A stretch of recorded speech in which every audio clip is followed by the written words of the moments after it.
Eto na, top 20 smartphones under 20k. This is it! There has never been a great time to be a smartphone enthusiast.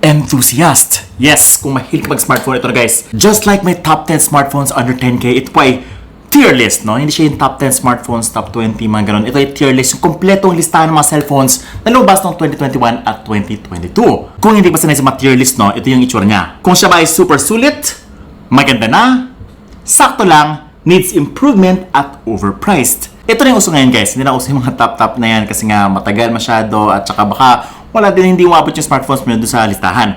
Ito guys, baka kasali talaga yun yung smartphone sa listahan. You know what they say, the more the merrier. Actually, nag-decide na lang ako na top smartphones under 20,000. Hindi na 15,000 kasi nga kulang-kulang yung mga smartphones under 15,000 at saka hindi ganun kaganda. Ito guys, talagang maganda na. Malalaman nyo talaga kung ano yung pinaka-okay. Saka meron akong point na gustong idaan sa inyo. May mga cellphones na 10,000, 11,000 lang pero 20,000 na kanilang specs. Ganun yung kanilang worth. And here they are. Marami rin ito ah. Wow. This is going to be exciting. So, yeah, sit back, relax, and enjoy this tier list brought to you by Unbox Diaries. With the Bins, and you're watching Unbox Diaries. Ooh.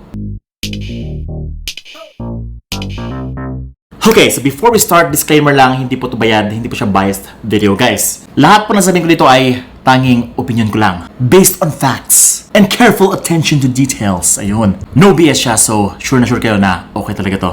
So first and foremost, ano ba itong tier list na to? Well, tier list like S, A, B, C, D, E, F, yung iba. Ako, I decided to rank them based on sa ganitong klaseng style.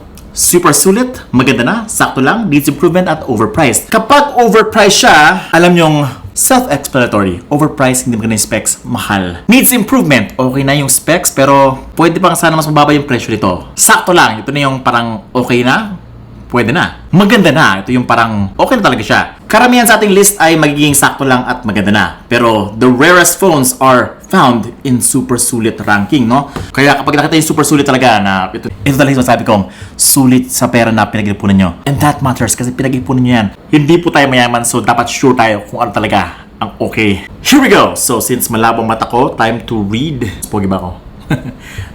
Let's read it. Starting sa upper left corner, Huawei Nova 8i. Ito na po siya. Alin kaya dito? Let's see. Well guys, ang okay talaga si Huawei, no? In terms of specs, software okay din. Kaya lang alam nyo naman yan. Without the Google software, Google apps, it's just hard to recommend for me. At ito yung kanya specs, no? 6.67-inch, Full HD Plus, IPS, 1080p na yan. Kaya lang Snapdragon 662 lang siya. That would be an entry-level processor. Pero 8 gigs of RAM naman. 64MP quad camera setup. 128 gigs of internal storage na. 4,300 mAh of battery. At meron siya 66 watts of fast charging. Yun yung kanyang pambawi. For 13,999 pesos, well, since yung kanyang design ay mukha siyang Huawei Mate 30, no? Pang flagship. Kaya lang kasi Snapdragon 662, ang hirap kasi ni-recommend talaga. Kung camera lang hanap mo, siguro maganda na siya. Kaya lang, kung gaming hanap mo, needs improvement agad yan, guys. Actually, gusto ko siya ilagay sa sakto lang. Kaya lang, without the Google Apps talaga, guys, napaka-importante ng Google Apps. Native dapat hindi yung parang meron ka lang extra application to download all of those third-party mga ganon. And next up in our list is Infinix lineup. Siyempre, unahin natin yung 2021 list. Infinix 0X, ito yung nauna. Okay, so kung naalala nyo si Infinix sa ating top smartphones under 10K, sila yung nasa top talaga. Super sulit kasi nga, they want to be known as a sulit brand in the Philippines. Super gandang specs, pero super mura ang kanilang presyo. And as you can see, yung kanilang specs ay talagang ang ganda. Dito pala kay Infinix 0X, sobrang wow! Sipin nyo naman guys, for only 12,990 pesos, meron ka ng Helio G95 processor. Pero ito, meron ka ng 6.67-inch AMOLED display, 1080p, 120Hz refresh rate ka pa. Okay na yung AMOLED lang pero wala kasi talaga guys na AMOLED Plus. Meron pa siyang 120Hz at this price during that time. It was simply impossible. Pero yung processor, syempre, I'm not really that impressed. Sa display talagang mind blown. And not only that, for that price, you actually get some flagship features such as isang 64MP main camera sensor, 8MP periscope telephoto sa flagship lang yan, at 8MP ultra-wide angle lens. Meron ka pang 8 gigs of RAM at 128 gigs of internal storage. Okay na yung battery, 4,500 mAh at 45 watts of fast charging for this price is incredibly sulit. This was one of the best in 2021. So, I'm putting it right here, guys, no? Super sulit na yan in its time. Pero syempre, several months have passed and mas marami ng phones ang dumaig sa kanya, which is yung sariling brand din niya na Infinix din. Gusto ko lang sabihin na it was super sulit during its launch. But get this, meron pa siyang Pro version. Ito po yung specs, no? The same specs. Ang pinakaiba lang is yung kanyang main camera sensor, which is 108MP main camera na siya. If that's the case, wala siyang 5G features. Same yung charging, same yung processor, same lahat. And for 2,000 pesos more, I don't know, during that time, hindi masyado okay yung camera talaga ni Infinix. Recently lang talagang gumanda yung camera ni Infinix, in my opinion. So for me, hindi ko siya pwede mailagay at the same level as X. Dahil yan sa presyo, guys. Kung mayroon na sanang God tier, rearrange ko to, pero hindi ko sila pwedeng ipagsabay, guys, sa isang rank tier. Kaya lalagay yan sa maganda na, and that's it. Ito, last na lang kay Infinix, no, bago tayo mag-reveal mamaya ng mga pinakamagandang phones. Syempre, tapos na natin yung kanyang Infinix Zero X lineup. Si Infinix Zero X Neo, ito po yung kanyang specs, no? G95 rin. Kaya lang yung display ay hindi AMOLED. 90Hz refresh rate lang. Mas mabagil yung charging, 18 watts lang. Pero malaking battery, 5,000 mAh. 48MP main camera sensor at same, meron siyang periscope camera. Meron siyang periscope at this price. Wow. Pero kasi the problem is, ito talaga, three products with pretty much the same design, almost the same specs, kaya lang presyo, sobrang dikit kasi. Ang pinakasulit pa rin is si Infinix Zero X for me. Si Neo ay, well, ayun nga, fell short because of mas okay po talaga si Infinix Zero X kaysa kay Pro at kay Neo. Ayun na naman. Inom na tayo.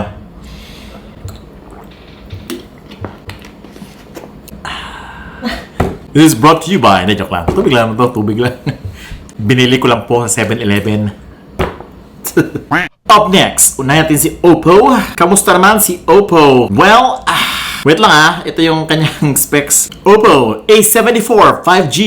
Parang entry level to 480. Pero may 5G na siya. You also get 90Hz refresh rate, 6.5-inch 1080p display. Meron bang 48MP quad camera setup, 6128 na siya. 5,000 mAh battery, 18 watts fast charging. Kaya lang kasi guys, 15,999 pesos na siya.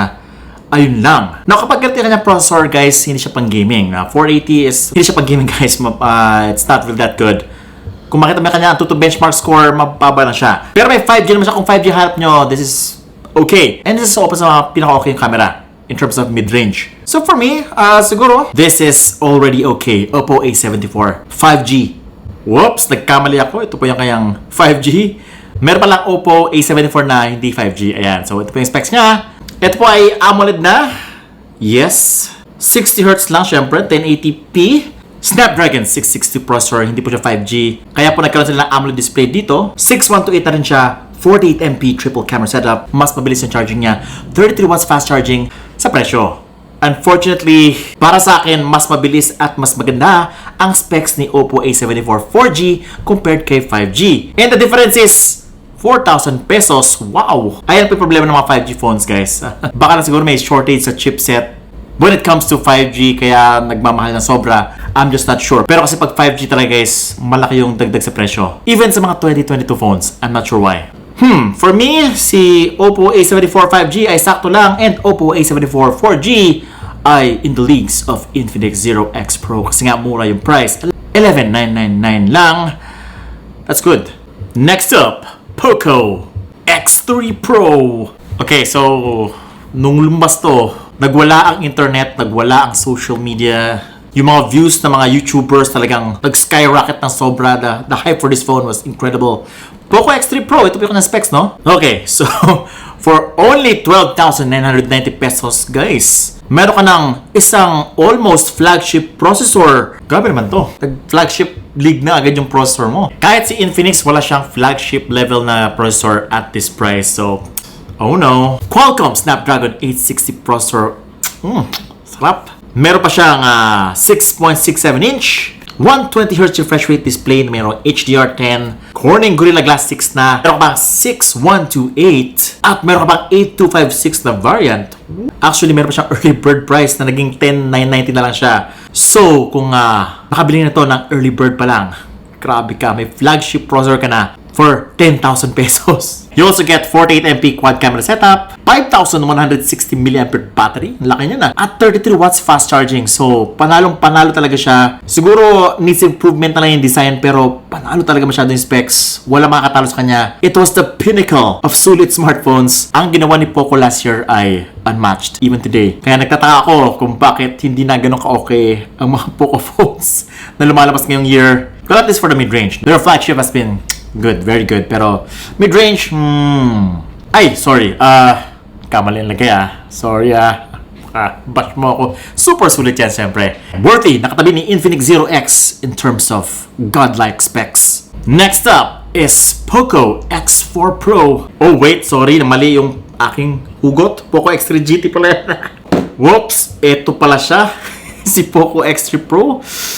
Ayan, super sulit. Ayun, si Poco X3 GT pala yung kanina. And, mamaya na yan. Malupit din yan, guys. So, alam natin kung sino mas okay, si Poco X3 Pro or si Poco X3 GT. Pero up next, syempre, gusto ko ipatin sa inyo si Poco X4 Pro naman. Si Poco X4 Pro ay same league ba as ni Poco X3 Pro? Let us check. At ito po yung kanyang specs. Poco X4 Pro 5G. Ayun lang. So, nakita nyo ba yun? Dito, nagalit yung mga fans ng Poco or Xiaomi. Kasi nga, yung from Snapdragon 860 processor last year, this year Snapdragon 695 na nabigay sa atin. Bakit? Pero AMOLED naman daw 120Hz refresh rate, HDR10 naman din Pero kung mapansin mo, Corning Gorilla Glass 5 na lang siya, 6 yung last year. So, wow. And this costs about 16,990 pesos para sa 6128. Well, of course, meron siyang 8256 na plus 1K lang, 7,990. Pero bumawi naman siya sa charging, no? Dumobli ang kanyang charging speed, 67 watts fast charging na siya ngayon. Sakto lang yung battery, 5,000. And 108MP naman daw siya, na triple camera setup. But I'm hard pressed to actually see a significant difference between the camera ng Poco X3 Pro at Poco X4 Pro.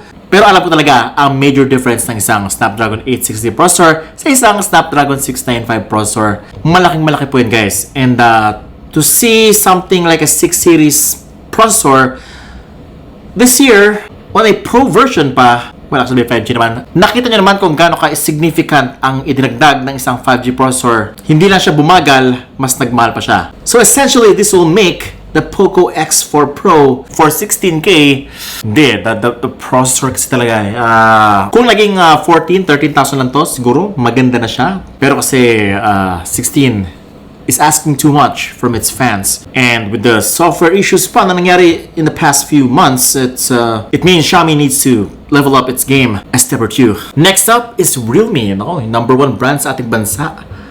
Ang pinakasikat. Kamusta naman si Realme 8? Well, frankly, nung lumabas si Realme 3, Realme 5, especially si Realme 6, naku, sobrang hirap si Xiaomi nung naglabas si Realme ng mga ganong klaseng phones before. Pero this year and last year, si Realme 8, well, since nag-number 1 si Realme in the Philippines, they have all the reasons to put up their prices. Siyempre, branding yan You're praying for the brand.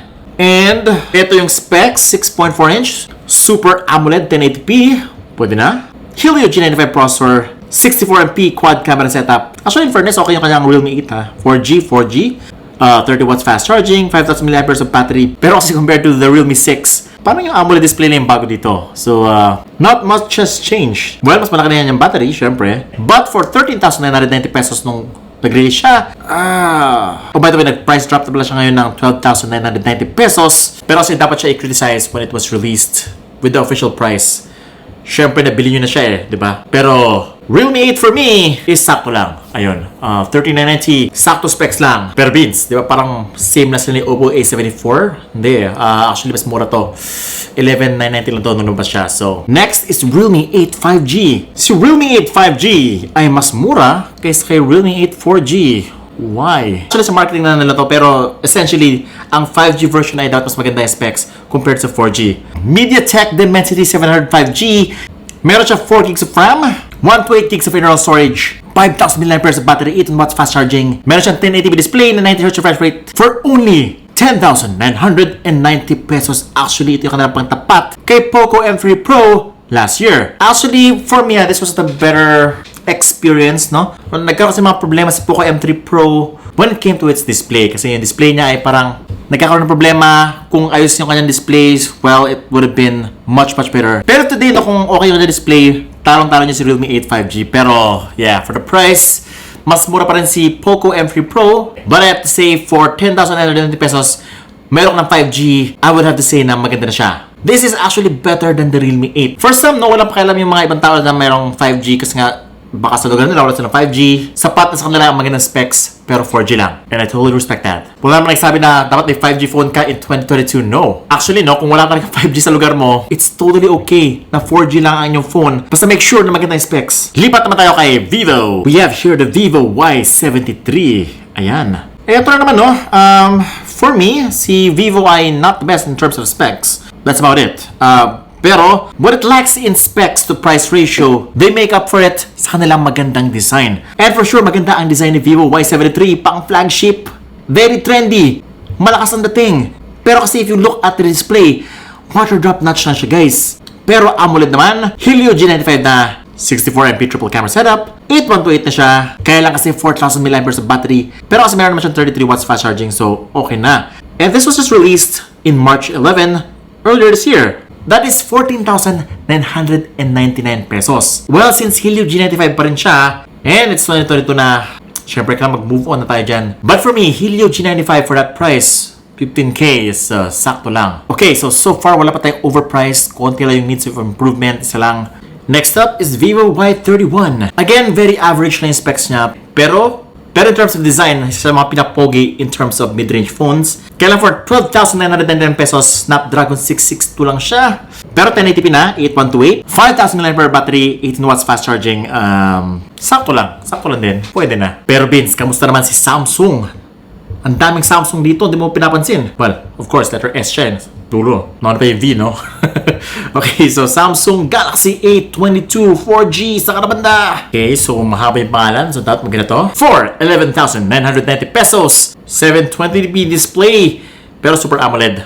Diyan mo bawi lagi si Samsung. Super AMOLED, no? Kahit 720p pa yan, Super AMOLED naman.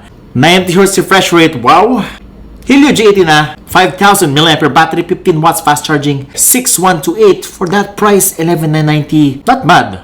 Super AMOLED for this price, 90Hz refresh rate, kaya lang 720p. Para sa akin, sakto lang siya. Bumawi sa Super AMOLED, kung hindi siya Super AMOLED, siguro needs improvement yan. Pero since it's Super AMOLED, it's sakto lang. Eh, yung 5G naman, kamusta? Ang dami nilalabas ni Samsung Ito naman, 13,990 pesos. Walang AMOLED, 90Hz naman, 1080p. Dimensity 705G, 6128 na, 48MP triple camera. Ganun din yung charging, ganun din yung kanyang battery. Ayun lang, para sa akin, no, 5G is still not a requirement para sabihin na kaya ka magtatas ng presyo dahil 5G.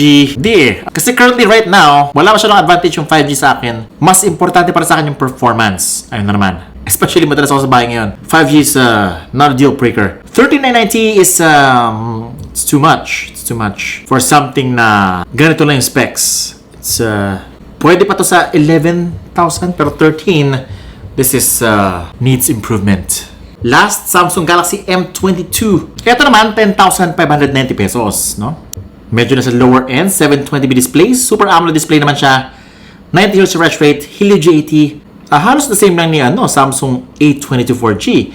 Okay, pero much affordable. Mas mabilis yung charging, 25 watts, 5,000 mAh battery, 6128. Well, looking at it from this perspective, no? Yes, maganda na siya for the price. Actually, bawasan na natin si Samsung Dami ni Samsung Dami niya mid-range phone M32. Si M32, 13,490 pesos. Super AMOLED 1080p. G80, 64MP quad camera, 8128. 6,000 mAh battery. Wow! 25 watts fast charging. For that price, sakto lang for me. Medyo bumawi siya sa kanyang battery, 6,000 mAh. It's very rare, no, na makita tayo ng 6,000 dito, puro 5,000 nakita ko dito, and 4,500. So, M32 is actually maganda na. Next up, Tecno 18P. The specs, Helio G96. Bago yan. 6.8 inch, uy, malaki. 120Hz refresh rate, 1080p, 8128, 48MP triple camera, 5,000 mAh at 33 watts fast charging. Uy, wow, 10,000. Guys, 10,990 pesos lang siya. That's nice. This is legit very good. Actually, maganda to This is far better then whatever it is right here, pwede ko na siya ilagay sa super sulit, guys. Super sulit yan. Simply because 120Hz, G96, maganda yan. Maganda yung fast charging, malaking battery, at 8128 na. It's very rare to find that kind of specs at this price. So, Tecno Camon 18P. Next up, Tecnopova 5G. Si Tecnopova 5G, actually mga Tecnopova, no? Malalaki lahat yung mga phones na yan. It's 6.9 inches, 1080p, 120Hz refresh rate. Uy, Dimensity 900 na, mabilis to. 8128, 50 megapixel main camera, 6,000 mAh of battery, and 18 watts fast charging for only 12,990 pesos. Ayun lang, ito yung pumapasok na 5G is mahal card or napamahal card. So, in this case kasi para sa akin kasi no, nung end ng aking top smartphones under 10K, si Tecnopova 2 yung sobrang seriously good for the price, and it's only 7,000 pesos. Seeing Tecnopova 5G like this, maganda na yung specs niya eh. I can't put it here sa sakto lang. Actually, Tecnopova 5G is. Next naman ay si Redmi, no? Iba tong brand, guys. Hindi siya same brand as the Poco, pero undersell ni Xiaomi. So, Redmi Note 10 Pro, saan kaya? Ito ay meron na Snapdragon 732G processor. Mid-range po yan. Meron na 6128. AMOLED display, 6.67 inch. 120Hz refresh rate. Uy, HDR10 pa. Corning Gorilla Glass 5. And, that's right, ito yung kanila pang bato sa camera. 108MP quad camera setup. Actually, kinumpare sa iPhone, parang may laban. And for only 12,990 pesos, it was one of the most sulit for the price last year. Meron pang 5,000 mAh battery at 33 watts fast charging. Actually, without a doubt, kung si Poco X3 Pro yung pinakasulit sa gaming, sa camera naman si Redmi Note 10 Pro. And okay na rin yung kanyang gaming capabilities. So yeah, Redmi Note 10 Pro, I loved it. Kaya lang, naglabas siya ng Redmi Note 11 Pro 5G. So 5G. And for me, for the price of 15,999 pesos, para sa kanyang 8128, ayun lang. So from Snapdragon 7 series, naging 6 series siya. But, yung kanyang display remains the same. Camera remains the same. Pero, doble na ang charging speed at mas pang flagship na ang kanyang design. Kaya lang, syempre, mas mabagal to guys compared to last year. At wala siyang bago sa display. For me, wala masyado siyang impact no, nung lumabas to. Not as impactful as let's say the Redmi Note 10 Pro or the Poco X3 Pro. So para sa akin, maganda na siya. Kasi syempre, ito yung may presyo guys. 15,999 yan. Compared to last year, no? Nasa 13 lang ang kanilang range. Next up is the Redmi Note 10S. Si Redmi Note 10S ay mas mabilis lang na version ni Redmi Note 10. Usually kasi pag may S, mas mabilis yan. Maganda yung charging, 33 watts, 64MP quad camera, 8128 na siya, Helio G95 processor. The display is pretty much the same as the Redmi Note 10 and for the price of 11,990 pesos. Para sa akin, maganda na. Okay, so kay Huawei naman tayo, no? Huawei Nova 8. Kamusta na to? This one is using its own processor. Nasa Kirin processor, Kirin 820E, which is just okay.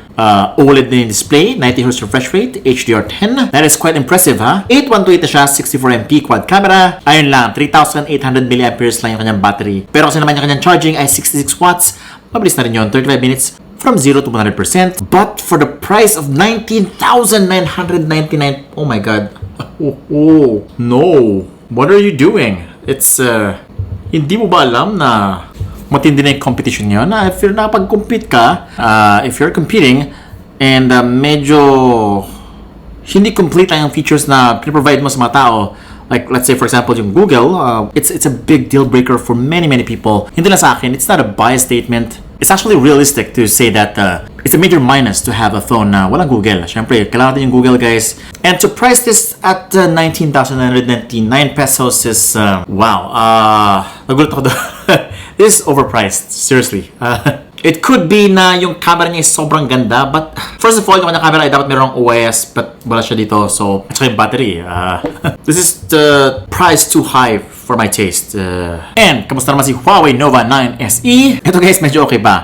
They finally put in a Snapdragon processor. Siguro nagpamahal din yung Kirin processor ni Huawei. But this time around, si Huawei Nova 9 SE ay equipped with a Snapdragon 680 processor. Oo, hindi siya ganun ka okay. Pero kasi Snapdragon siya. 90Hz refresh rate, 6.78 inch IPS 1080p display, 8128 na, 108MP quad camera setup, all for 13,990 pesos. Ito the competition kasi is mostly 5,000 milliamperes. Pero siya, consistent, 4,000, 3,800. Medyo malit yun.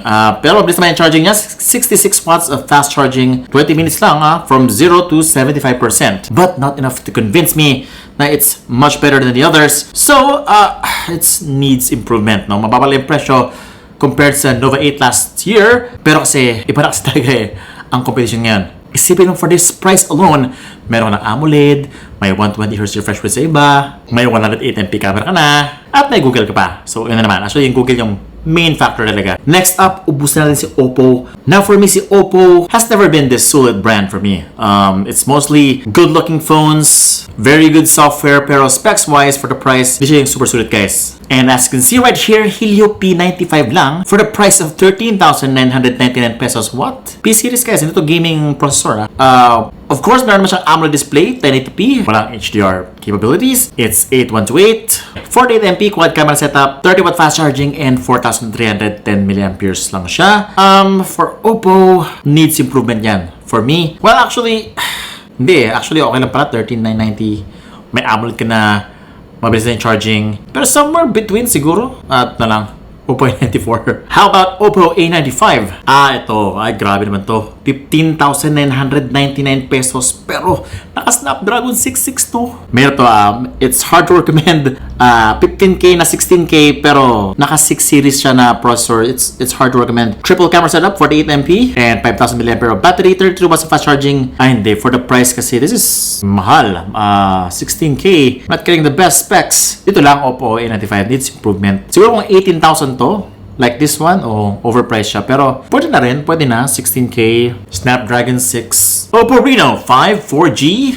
Kumusta naman to? Ito na yung kanilang premier mid-range phone, which is priced at 18,990 pesos. Snapdragon 720G, 6.4-inch AMOLED display, 90Hz refresh rate na siya, 64MP quad camera setup, 44MP front camera. Siyempre, big deal yun, 44MP front facing. Especially ngayon, mahilig na mag-TikTok yung mga bata ngayon. So, it's big deal. 50 watts fast charging is really good. 4,310 mAh of battery. Masabi mo talaga na this is in a different level na. Especially the price. So, 18,990 is iba-iba sa phone na 15K, 16K, syempre. And the sound also offers Dolby Atmos. So, ayun. Parang medyo high-end na siya. So, para sa akin, si Oppo Reno 5 4G ay maganda na. Okay, 6Z 5G. Ito na po, 19,999 pesos. Meron kang AMOLED display na wala kang 90Hz refresh rate. Dimensity 800U, 8128, 64MP, triple camera setup, at naging 32MP na lang yung selfie camera. Yung battery, 4,310 mAh. And yung charging, bumaba, 30 watts na lang siya. And for that, hindi siya kasing sulit ni 5 4G. Ito po ay sakto lang. Again, para sa akin, 5G is not essential for now. Siguro next year, siguro 2024, but in 2022, hindi pa essential si 5G phone. Not enough to justify the extra price. Okay, so tapos na si Oppo. Si Vivo naman, tapos na natin siya. Vivo Y21T na for 10,990 pesos, ayun lang. Snapdragon 6 series, 680, 720p display lang, 5,000 mAh of battery, 18 watts fast charging, 4 gigs of RAM lang, 128 gigs of internal storage, and 50MP triple camera setup. Ito ay needs improvement para sa akin. Ayun na naman. Kasi syempre, ang competition na may mga ganong presyo dito na kasing price niya pero andun sila sa taas. May AMOLED na, 120Hz refresh rate pa. Ang ganda pa ng processor, pero yeah, same price. Grabe, may mga maganda yung phone dito.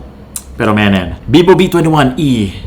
Eto guys, kamukha siya ni, may kamukha, ito ba yung Y76? Actually kamukha niya si Vivo Y73. As you can see, eto si Vivo V21e ay 17,999 pesos. Wow! 720G processor, meron na siyang AMOLED display, 1080p, walang high refresh rate, 8128 na, 64MP triple camera setup, 4,000 mAh of battery at 33 watts fast charging. Oh my, 17 or 18,000 na siya. For me, it's actually overpriced. For the specs na pinaprovide niya, 17K or 18K is kailangan malupit na. Parang high-end na yun dapat yung pinaprovide mo. Pero no, you have to be like Oppo Reno 5 4G. Kung ganun yung presyo mo, dapat kasing ganda mo si Oppo Reno 5 4G. Ayun lang. Next up, OnePlus Nord 10 5G. Si OnePlus pala ay parang Oppo rin siya, no? The software is very similar. The design is very, very human. OnePlus Nord, ayun lang, 690 5G. Meron siyang IPS na 1080p, 90Hz refresh rate. Ito ay 618, 64MP quad camera, 4,300 mAh of battery, and 30 watts warp charger. Okay lang para sa akin. Oh my, this was released way back. N10 5G, matagal na pala to. Nag-price drop pala siya just recently, February 25, 2022. 13,190 na lang siya. But para sa akin, actually 2020 pa ito. So, para sa akin, needs improvement yung kanyang pricing for the specs you get. OnePlus Nord CE2 5G. Actually, kulay yung 2. Pero ito yung CE2 guys, 5G. Let me just put it right here. So, maganda na. Ito, meron siyang Fluid AMOLED, 90Hz refresh rate, HDR10 Plus certified na siya. Dimensity 900 processor. Meron pa siya 6128. Triple camera setup, 64MP, 4,500 mAh of battery at 65 watts super VOOC charger. Okay na. And for the price of 18,990 pesos, well, meron na siya 65 watts fast charging, so that's good. Mabilis na yung 900 octa-core processor niya. It's got HDR10 Plus, so okay siya for Netflix. Pero syempre, para sa akin ay on the same league as the Oppo Reno 5 4G. Next up, tapos na natin si Samsung A32. Sama to, sakto. Ito ay 13,990 pesos. And for that money, you'll get Super AMOLED display, 90Hz refresh rate, Helio G80. Napansin nyo ba, puro Super AMOLED si Samsung? Well, sa kanya kasi nanggaling yung mga display. Even the iPhone 13 Pro Max, so kanyang display ay nanggaling kay Samsung mismo. Samsung AMOLED po yan. So when it comes to AMOLED, si Samsung talaga yung supplier niyan. Ganun katindi si Samsung. And that's why for their phones, mababa ang presyo ng mga Super AMOLED displays nila. Although, sana lang, no? Pinaganda pa sana yung kanilang processor. Kasi MediaTek Helio G80 lang. 14K na siya. So, and the charging could have been better. 15 watts, 5,000 mAh battery. Ito para sa akin ay sakto lang. A32. How about A32 5G? Ay, grabe naman to. 720p lang. Tapos, hindi man lang AMOLED. And the MediaTek is 720G 5G. 8128 na. 5,000 mAh battery, 15 watts fast charging for 15,990 pesos. Okay, so this is the first time na nakita ko ng isang phone na 16,000 pesos na 720p display lang. And it's not even AMOLED. So, medyo ano to, this is asking too much from people. So, this is overpriced. Overpriced siya, guys. So, yeah. Kung bumili ka nito dati, well, overpriced siya. You bought the brand, not the pagkasulitness. Samsung Galaxy A52. So this one is currently priced at 18,990 pesos. And meron ka ng Super AMOLED, 90Hz refresh rate, 720G.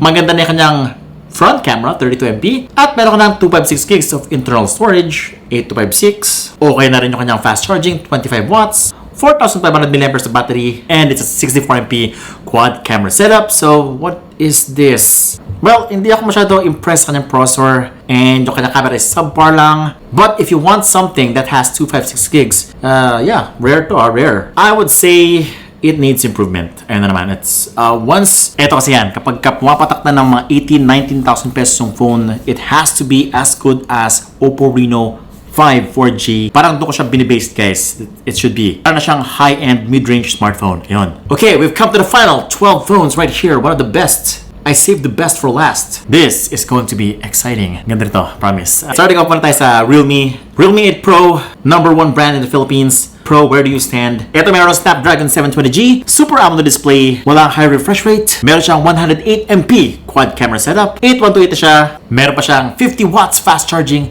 4,500 mAh of battery. This is essentially high-end. Pero kasi wala siyang high refresh rate display, guys, at 720G lang. Siguro the main selling point here is the 50 watts fast charging. Kaya lang, naalala ko merong 65 watts na charging dati si Realme 7 Pro. That is right. Naging 50 watts na lang siya ngayon. Pero mas mura naman ng 1,000 pesos si Realme 8 Pro compared kay Realme 7 Pro. But then again, it's not game-changing for me. 17K, Realme 8 Pro. Ay, nasa sakto lang. Ayun, sakto lang yan. Next up, Realme 9 Pro. Ito ay kakalabas lang, guys. At masabi ko, ito ay, okay, so nawala yung kanyang AMOLED display. Pero 120Hz refresh rate naman siya. The Snapdragon ay 6 series kasi gusto niyang maglagay ng 5G. I guess, 5G ba to? Yes, 5G nga. You get 6128, 64 triple camera setup. Hindi siya quad camera setup. Yung charging from 65 watts naging 50 watts ngayon. Naging 33 watts na lang, guys. Baka Realme 10 Pro 18 watts na lang, ha. Sobrang mo yun. That's unacceptable. Don't do it. Well, actually, for this kind of specs, no, for the price, same price as the Realme 8 Pro, ayun lang. Realme 9 Pro stands as sakto lang for me. Just like the Realme 8 Pro. Well, actually, nandito na siya. Hindi siya pwede same level as the Realme 8 Pro. And also 2020 na. So kung 2021, ganun na si Realme 8 Pro, and then biglang mas kumangat pa yung specs ni Realme 9 Pro, it needs improvement. Pero syempre para sa akin, no, Realme GT Master Edition, when this came out, oh my god, design pa lang, panalo na. Has that very svelte look, sobrang premium, sobrang professional yung dating. And from the name pa lang, Master Edition, cellphone ng mga Master Pogi. This is priced at 18,990 pesos. Ito po ay Snapdragon 778 5G. Okay na yan. Super AMOLED display na merong 120Hz refresh rate. You'll get a 64MP triple camera setup, 32MP front camera setup. Meron pang 65 watts fast charging. Kaya lang 4,300 mAh yung battery. Well, yun lang. People were expecting na for the GT Master Edition, no, at least 8 series yung kanyang processor. Para naman na-combat niya si Poco, no, yung Poco F3. Pero kasi, no, 7 series na nilagay, and 18,000 is actually maganda na for the specs it provides. It's very good. It's maganda na. There you go. Bakit bash nyo ako? Gusto nyong ilagay siya dito. Pero kasi, syempre, well, 19K for something na 7 series na yung kanyang processor, it's hard to recommend. Mas okay pa rin yung offering ni Infinix, Xiaomi, and the Tecno. Yun na naman. Redmi Note 11S, na-review ko na to. It's actually needs improvement for me. It's pretty much the same as the Redmi Note 11. Same AMOLED display, 90Hz refresh rate, Helio G96 processor. Pero syempre, mas mabilis daw siya. And mas malapit yung camera, 108MP quad camera, 33 watts fast charging, 5,000 mAh of battery. Pero kasi, hey, actually what the heck, no? Maganda pala siya. Kasi lagi ko siyang kina-compare sa Redmi Note 11, which is actually maganda naman talaga si Redmi Note 11 eh. So maganda na. Yun, ano naman sabi ko. Xiaomi Mi 11 Lite. So, ito. O pala guys, maraming brands kasi si Xiaomi. It has its main brand, si Xiaomi, which is yung mga high-end phones nila. Sumunod si Redmi, yung mga mid-range and entry-level phones. And meron din si Poco. Si Poco yung super sulit nila na brand. More focused on gaming. And lastly, meron sila yung Black Shark brand, which is their main legit gaming brand. But yes, wala tayong Black Shark dito kasi hindi siya umabot ng less than 20K. So, Xiaomi 11 Lite. This is priced at 14,990 pesos. Meron siya Snapdragon 732G. 6.55-inch AMOLED display na merong 90Hz refresh rate, 64MP triple camera setup, 8128 na, 33 watts fast charging, and 4,250 mAh of battery.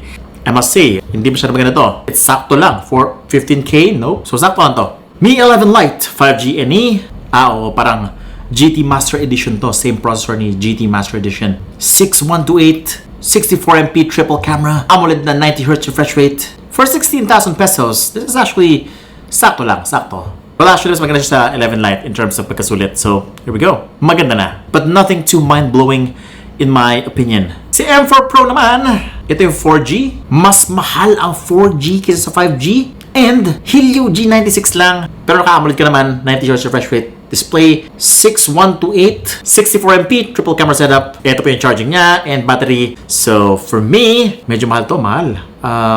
Pero kasi maganda yung display yun yung nagdala talaga sa kanya. I would have to say, si M4 Pro ay sakto lang din. And we're down to the last four. One of the best of the best. Just like what they say, you always save the best for last. So, these are the best. Starting off with the Infinix Note 10 Pro 2022. Kasi guys, pero yung 2021 version, same name. Instant sila guys. Super sulit. Bakit? Ito kasi yun. Although same name siya from 2021, the thing about this is mas mahal siya. The predecessor was less than 10K. Ito naman ay more than 10K. 11,990 pesos. Pero for that money, you'll get a 6.95-inch 1080p 90Hz refresh rate display, Helio G95 processor, 64MP quad camera setup. At guys, 8 gigs of RAM, 256 gigs of internal storage. Doon po siya bumawi. 256 gigs. Ang laking storage yan. 5,000 mAh of battery, 33 watts fast charging, and the best of all, okay siya sa ML. Meron na siyang ultra frame rates, ultra graphics right out of the box, guys. That's why I love this so much. Pero kung hindi ka naman ML player, yes, this is not going to be the best for you. It's not gonna be the best, pero kasi I'm just saying this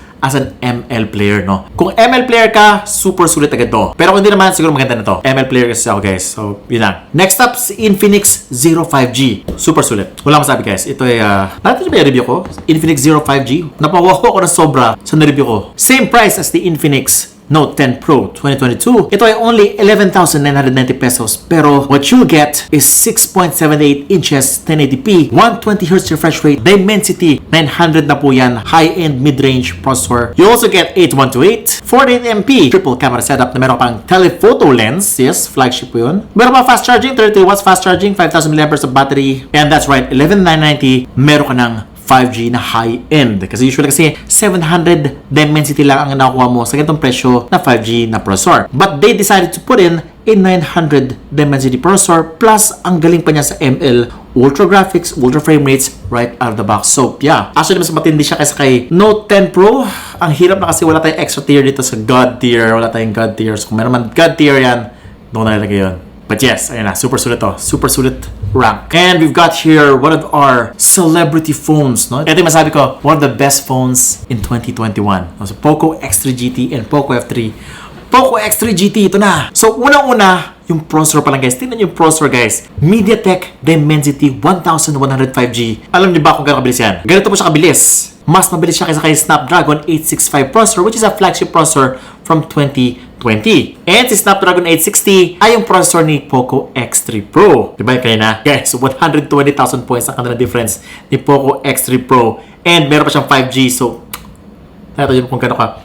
Sarap nun. Poco X3 GT. Grabe to. You'll get 8128. Yes, 64MP triple camera setup. At isa pang nagustuhan ko sa kanya is yung kanyang design. Hindi na siya pangit katulad ni Poco X3 Pro. Pangit na design ng X3 Pro guys. X3 GT, pogi. And the charging na 67 watts fast charging na 5,000 mAh sa battery. And pretty much the same display as the Poco X3 Pro, 120Hz refresh rate, HDR10. Pero Corning Gorilla Glass Victus na, so mas malupit siya. And that was the reason kung bakit sobrang lupit ni GT during that time. It was the pinnacle of pagkasulit. Pero syempre, there was one phone that ruled them all. The one phone that people went crazy for, and it was the Poco F3. Ah, grabe ka. Oh, by the way, nauna ko sabihin yung price ni X3 GT. Si X3 GT pala ay only 15,990 pesos. But yes, the Poco F3 is here. And if you had the Poco F3 last year, it was the best decision of your life. Although meron siya mga issues nung nag-launch siya kasi nga meron siya mga dimming issue kapag uminit yung phone, nag-dim yung kanyang display, which is parang ang pangit naman no, ganda yung specs mo, kaya lang hindi mo fully utilize or fully enjoy yung inyong game kasi nga nag-dim yung display. Pero kasi ngayon naayos na nila, which makes this phone the phone to get in 2021 and even in 2022. So, ito ba yung specs niya, no? The Poco F3 has the specs Snapdragon 870 processor. Kasing bilis niya si Dimensity 1105G, which is about 655,000 points and Antutu. Siya lang po ang meron Snapdragon 870 processor dito sa ating list. Meron pa siyang AMOLED display na 120Hz refresh rate, HDR10+, Corning Gorilla Glass 5. Sarap naman ng specs na yun. Parang kuminang agad yung aking mata nung nakita ko, wow, panalo. And the design itself is panalo. Pogi masyado ng design niya. Meron siyang iba't ibang colors.